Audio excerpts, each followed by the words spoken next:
এই দেখো বন্ধুরা, কি সুন্দর মাছ এনেছে। এই মাছগুলো কিন্তু পেঁয়াজ কাঁচা লঙ্কা দিয়ে চচ্চড়ি করলে খেতে কিন্তু খুবই ভালো লাগে পাতলা ডালের সাথে। তাই এই মাছগুলোকে কিন্তু আমরা সুবর্ণখোরকে বলি। তা তোমরা কোন এলাকায় কি নাম দিয়েছো এই মাছের সেটা অবশ্যই বলো। আর এই মাছগুলো কিন্তু খুব ভালো করে ধুয়ে বেছে নিতে হয়, এর মধ্যে কিন্তু অনেক নোংরা থাকে। তাই এই তো আজকে এই মাছ এনেছে, এর সাথে কিন্তু অবশ্য আর একটা মাছও এনেছে, তোমাদেরকে দেখাচ্ছি, দাঁড়াও।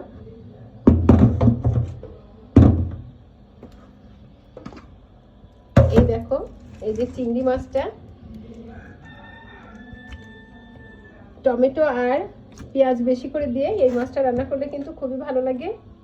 আর লাউ দিয়ে রান্না করলে তো কোনো কথাই নেই, লাউয়ের সাথে তো আগাগোড়াই চিংড়ি মাছ ভালো যায়। তাই এই তো বাজার থেকে কিন্তু এই দুই রকম মাছ এনেছে, তোমাদেরকে দেখালাম। তা কোন মাছটা বেশি ভালো হয়েছে অবশ্যই কমেন্ট করে বলো। সবাইকে অনেক অনেক ধন্যবাদ ভিডিওটা দেখার জন্য।